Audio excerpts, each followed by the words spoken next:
इस कहानी का उद्देश्य किसी की भावनाओं को ठेस पहुंचाना नहीं है, बल्कि मनोरंजन करना है। इसे अन्यथा ना लें। मेरा नाम पीयूष है। मैं 45 साल का हूँ और मैं एक व्यापारी हूँ। मेरे घर में मेरी बीवी और 2 बच्चे हैं, लेकिन वे सभी गांव में रहते हैं और मैं अपने काम के कारण बाहर शहर में रहता हूँ। शहर में मैं एक किराए के मकान में रहता हूँ। यहाँ रहते हुए मुझे 10 साल हो चुके हैं।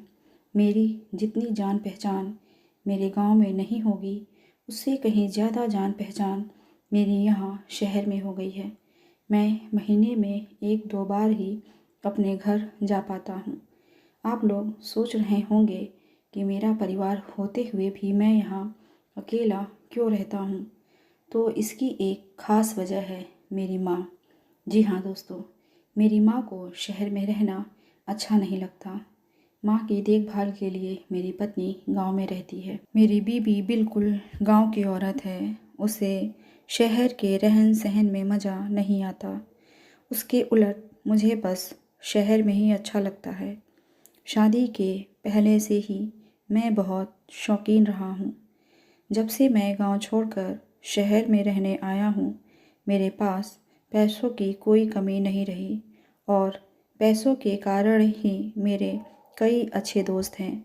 उन्हीं दोस्तों में मेरी एक दोस्त है कनक। कनक एक शादीशुदा औरत है और उसकी उम्र 35 साल है। दिखने में तो वह उतनी सुंदर नहीं है। कनक का पति मेरे साथ ही काम करता है। वो दोनों भी किराए के मकान में रहते हैं। पिछले 8 साल से मैं कनक को जान रहा हूँ। दिखने में वह एक साधारण औरत है। कनक के अभी तक कोई बच्चा नहीं है, क्योंकि उसके शरीर में कुछ दिक्कत है, इसलिए वह माँ नहीं बन सकती। मैं अक्सर उसके पति को किसी न किसी काम से दूसरे शहर भेजता रहता हूँ। ऐसा नहीं है कि कनक के पति में कुछ कमी है, पर वो उसे खुश नहीं रख पाता। इसके कई कारण हैं, जैसे उसकी तनख्वाह कम है, घर पर भी पैसे देने होते हैं। लेकिन कनक एक बेहद ही लालची टाइप की औरत है। उसे बस पैसे से प्यार है और वह पैसों के लिए कुछ भी कर सकती है। मैं भी उसे निराश नहीं करता हूँ और हर महीने उसे पैसों के अलावा अच्छे अच्छे कपड़े और सामान देता रहता हूँ। इसके बदले कनक मुझे हर तरह से खुश करती है। कनक के लालची होने का ही मुझे फ़ायदा मिला। यह बात 2 साल पहले की है, जब मैं एक दिन दोपहर को कनक के घर गया। कनक के घर में 2 ही कमरे हैं। एक में वो लोग खाना बनाते हैं और दूसरे कमरे में सोते हैं। मैं अचानक से उसके घर पर पहुंच गया था। मेरा कोई गलत इरादा नहीं था। मुझे देख कनक ने मुझे अंदर के कमरे में बैठाया और मुझसे पूछने लगी, कैसे आना हुआ आज दोपहर में। मैंने कहा, अरे यहीं पास में मेरा काम चल रहा है, तो काम देखने आया था, तो चाय पीने का मन हुआ, इसलिए तेरे पास चला आया। हम दोनों बात कर ही रहे थे कि उसके बाथरूम में मुझे किसी के नहाने की आवाज़ सुनाई दी। मैंने कनक से पूछा, इस समय कौन नहा रहा है? तेरा पति तो काम पे गया हुआ है ना?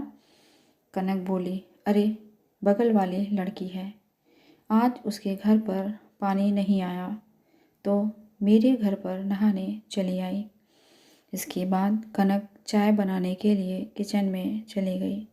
किचन सामने ही था और कनक मुझे अंदर से साफ साफ दिख रही थी। बीच बीच में मैं कनक को देख भी रहा था, जिससे कनक हंस रही थी। कुछ समय बाद उसके बाथरूम का दरवाज़ा खुला और एक बेहद खूबसूरत लड़की तौलिया लपेटे हुए मेरे कमरे में आ गई। वह इतनी अधिक गोरी थी कि उसके बदन पर उसकी नसें साफ साफ दिख रही थी। कमरे में आते ही उसने मुझे देखा और शक पका गई। वह तुरंत ही अपना तौलिया संभालती हुई कमरे से भागकर किचन में चली गई और कनक से बोली, अरे भाभी, आपने बताया नहीं कि कोई अंदर बैठा है? कनक बोली, मुझे क्या पता था कि तू ऐसे ही बाहर निकल आएगी। कपड़े तो पहन लेती। वह लड़की बोली, कैसे पहनती? कपड़े तो कमरे में ही रखे हुए हैं। मैंने बिस्तर पर नज़र डाली तो उसका सूट बिस्तर पर ही रखा हुआ था। उसके बाद कनक ने कमरे में आकर उसके कपड़े ले जाकर उसे दे दिए और वह पर्दा लगाकर कपड़े पहनने लगी। पर्दे के बाहर से ही मुझे साफ साफ झलक रहा था कि वह कपड़े पहन रही है। इसके बाद वह लड़की चली गई, लेकिन पहली ही नज़र में वो मेरे दिल को भा गई थी। उसके जाने के बाद मैंने कनक से उसके बारे में पूछा तो कनक ने मुझे बताया उसका नाम कनू है और वो अभी 21 साल की है। मजाक मजाक में ही मैंने कनक को कहा, यार दिखने में तो बहुत सुंदर है कनू। कनक बोली, नहीं, अभी वो इतनी बड़ी नहीं हुई है, लेकिन मोहल्ले के लड़के बहुत परेशान करते हैं उसे। परेशान क्यों नहीं करेंगे, इतनी सुंदर जो है, और छोटी कहाँ से दिख रही है। कनक भी मजाक में बोली, सपने मत देखो, वह बहुत छोटी है, मैं सब समझ लूँगा। मैंने कनक से मजाक में ही कहा, अरे अगर कोई जुगाड़ बने तो। अरे नहीं, वह ऐसी लड़की नहीं है, और शर्म करो, तुम्हारी बेटी जैसी है वो। कहाँ की बच्ची है? इसका मतलब तुम देख रहे थे उसे? अच्छे से तो नहीं, लेकिन समझ में आ रहा था सब। तुम बस सपने ही देखो, वो मिलने वाली नहीं है।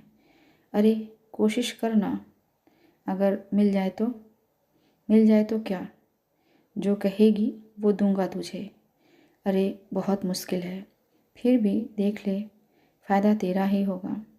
अच्छा, क्या फ़ायदा होगा? क्या दोगे मुझे? जो तू बोलेगी दूंगा। सोच लो। सोच लिया। इसके बाद कनक बोली, चलो मैं कोशिश करती हूँ, मैं सोने का जेवर लूँगी।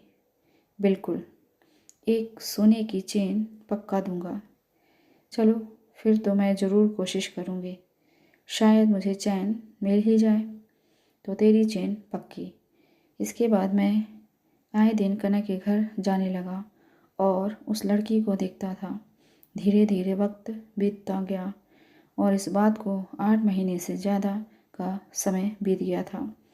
इस दौरान मैं कनक को न जाने कितनी बार उसे यह बात याद दिलाता था, लेकिन कनक मुझे बस इंतज़ार करने को कह देती थी। फिर एक दिन सुबह 8 बजे कनक का फ़ोन आया। उस वक्त मैं काम में जाने के लिए निकल रहा था। कनक ने मुझसे कहा, अगर समय मिले तो आज दोपहर में घर आ जाओ, कुछ ज़रूरी काम है। मैं कनक से बोला, क्या काम है, अभी बता दे। लेकिन कनक ने फ़ोन में बताने से मना कर दिया। मैं समझ गया कि कनक को ज़रूर पैसों की ज़रूरत होगी, तभी बुला रही है, क्योंकि पहले भी वह ऐसा कर चुकी थी। जेब में कुछ पैसे रख कर मैं काम पर चला गया। इसके बाद दोपहर में मैं कनक के घर पर गया। घर पर कनक के अलावा कोई नहीं था।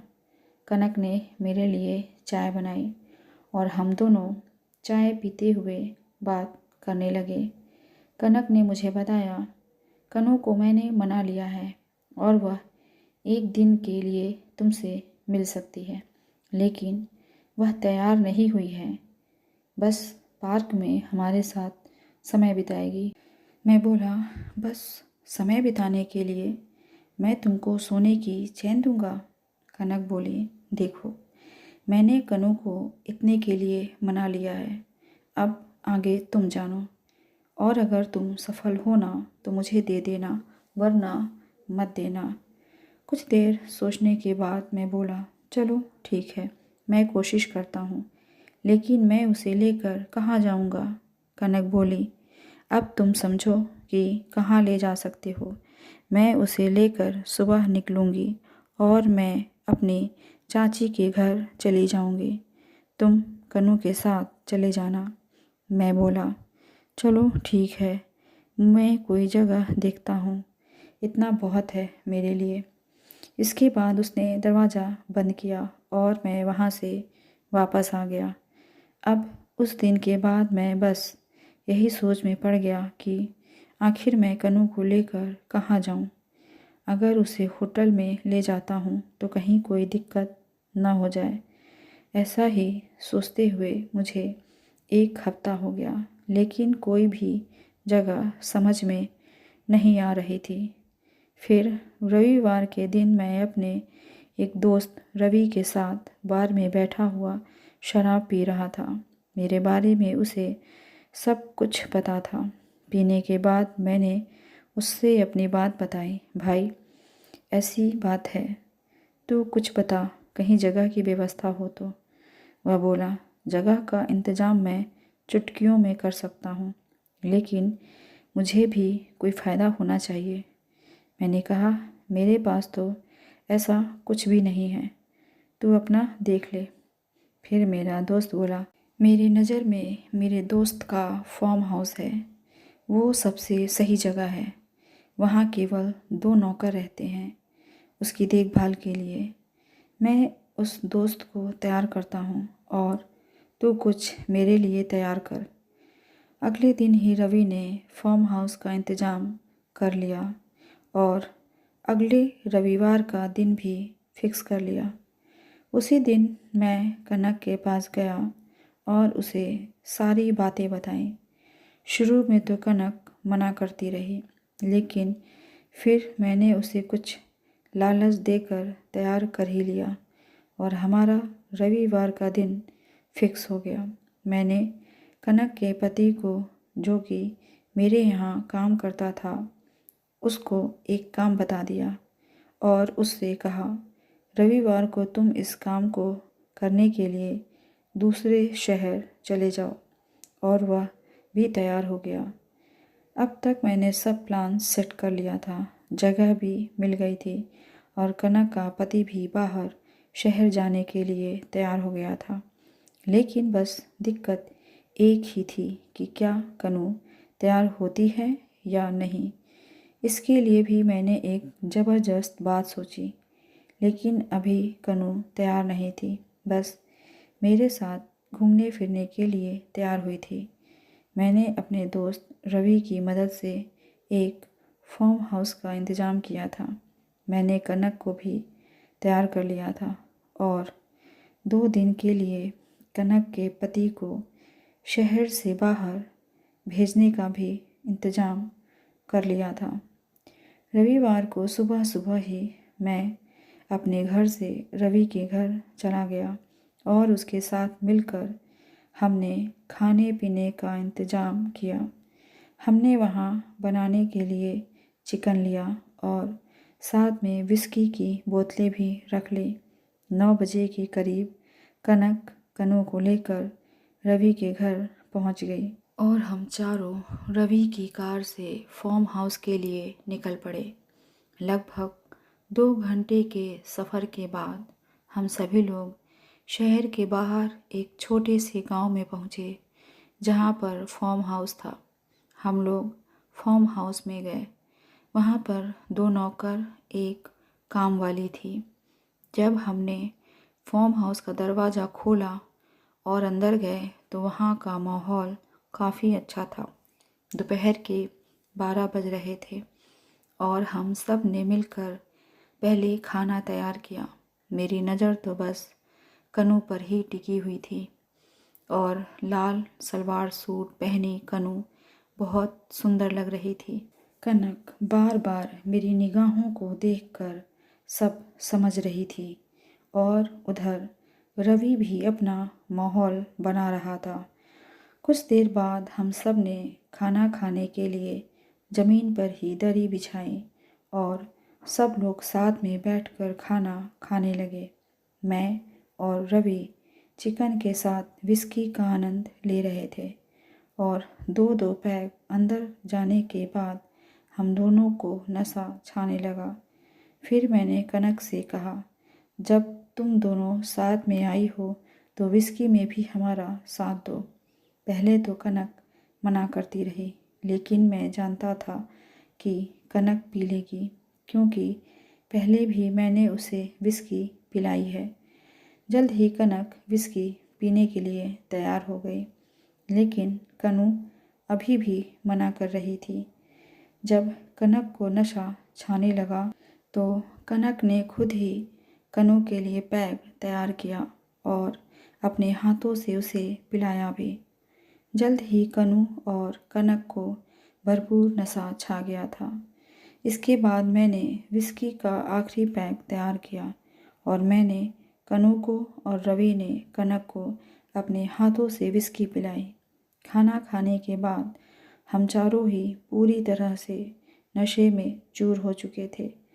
इस दौरान रवि को पता नहीं क्या सूझा, उसने म्यूजिक सिस्टम में गाना लगा दिया और हम सभी को नाचने के लिए कहने लगा।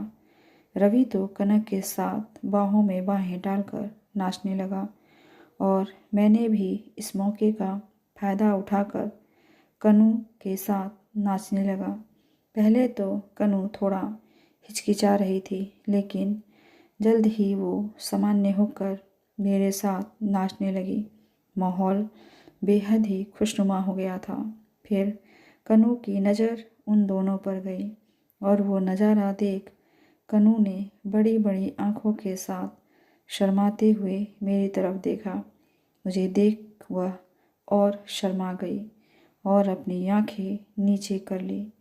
हलचल तो कनू के मन में भी मच रही थी, क्योंकि उसके हाथों में पसीना आ रहा था। कुछ देर बाद मैंने फिर से कनक की तरफ देखा, लेकिन मैं और कनू केवल हल्के हल्के डांस ही कर रहे थे। पहले तो मेरी हिम्मत नहीं हो रही थी, लेकिन फिर मैंने हिम्मत दिखाई। कनू ने कोई विरोध नहीं किया और मेरी हिम्मत बढ़ गई। पहले तो कनू अपना चेहरा इधर उधर करती रही, लेकिन मेरा रास्ता अब एक तरह से खुल चुका था। नशे के कारण कनू के कदम डगमगा रहे थे। अब भी मैं और कनू इधर रह गए थे और डांस कर रहे थे। मैंने भी थोड़ी हिम्मत दिखाई। मुझे ऐसा देख कनू बोली, अंकल ये सब मत करिए ना, ये सब गलत है। मुझसे भी रहा नहीं गया, लेकिन कनू रोकने लगी। उसे शर्म आ रही थी। कनू ने जल्दी से अपने हाथों से अपना मुंह छुपा लिया। कनू की नज़र शीशे पर पड़ी और उसने अपनी आंखें बंद कर ली। कनू अभी भी विस्की के नशे में थी। नशा के कारण कनू का पूरा बदन बुरी तरह से कांपने लगा। वह रोने लगी। कनू बिल्कुल बेसुध हो गई और उसकी आंख बंद हो गई। उसकी बोलती बंद हो गई और उसके मुंह से आवाज़ तक नहीं निकल रही थी। पहले तो मैं डर गया कि कहीं ये बेहोश ना हो गई हो, लेकिन फिर उसके बदन में हलचल हुई तो मुझे समझ आ गया कि यह बेहोश नहीं हुई है। काफ़ी देर तक मैं उसे देखता ही रहा। करीब 10 मिनट बाद कनू सामान्य होने लगी और वो अपनी आंखें खोलते हुए बोली, अंकल डॉक्टर के पास चलो। मैंने कहा, अब तो कुछ नहीं होगा, बताओ तुम ठीक हो? कनू कुछ नहीं बोली, बस मुस्कुरा कर ही उसने अपना जवाब दे दिया। कनू बुरी तरह से थक चुकी थी। बस वह ऐसे ही चादर ओढ़कर सो गई। कुछ देर बाद सिगरेट पीने के लिए मैं बाहर निकला।